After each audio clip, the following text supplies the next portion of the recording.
In 1965, the Fermi sodium-cooled fast reactor went online in southeast Michigan. 10 months later, it suffered a partial meltdown when a coolant inlet became blocked and the core overheated. It operated briefly again from 1970 to late 1972, when it was shut down due to cost issues. The plant took 9 years to build and operated for only 3 years. Then in the 1970s, the United States spent over $1 billion on the Clinch River Breeder Reactor project in eastern Tennessee. Costs were initially estimated at $400 million, but by 1983, the GAO said the project would cost $8 billion, something that we go through with uranium and plutonium processing now. Congress abandoned the project before construction was completed. President Carter, a nuclear engineer, said of the project, and I quote, "The Clinch River Breeder Reactor is a technological dinosaur. It's an assault on our attempts to control the spread of dangerous nuclear materials. It marches our nuclear policy in exactly the wrong direction," end quote. Now, these are fundamentally the same reactor designs we're still discussing today. More recently, the Monju fast breeder reactor in Japan operated for only a few months in 1994 and 1995 before a coolant leak caused a fire. Then it operated again for 3 months in 2010 before another accident during a refueling. After spending $12 billion building, briefly operating, and repairing the facility, the Japanese government decided last month to abandon the project once and for all. The recent history in the United States is not much better. The Energy Policy Act of 2005 authorized DOE to work with industry to develop a next-generation nuclear plant. The plant was intended to process heat and hydrogen for use in industrial applications. The program included cost-shared research and development activities with industry that would eventually lead to a demonstration facility. By 2012, this committee had invested $550 million in the next generation nuclear plant and was ready to move into phase 2 by inviting industry participation.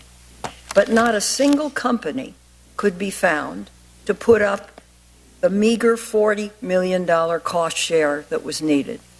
DOE ended the program in 2013 because the government could not justify spending millions to develop advanced reactor designs that have no real support from the industry. Even if advanced reactors overcome their history of disappointment, this Congress has not yet grappled with the need to find a workable solution to nuclear waste, despite the best efforts of this committee. A bottom line fact is that the existing fleet of reactors has generated 77,000 metric tons of highly radioactive spent fuel. That staggering amount is growing by an average of 22 tons per year. Even if some advanced reactor designs someday run more efficiently or even consume more spent fuel, a future built on nuclear power is impossible if we don't have a solution for dealing with existing waste. Mr. Chairman, the nation faces real challenges in addressing climate change, grid reliability, increased energy efficiency, a proper mix of generation sources. In each of these areas, this committee funds complex and necessary programs for research.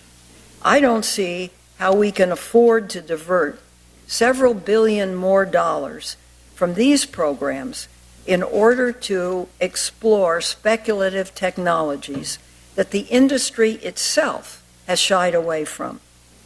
I think nuclear power must overcome its own significant shortcomings.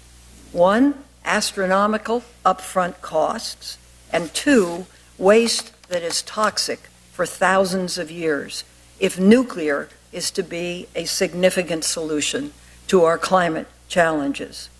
Before this committee decides to devote significant new resources to the development of advanced nuclear reactors, I believe we need to see three things. One, a solution to nuclear waste, long-term and viable.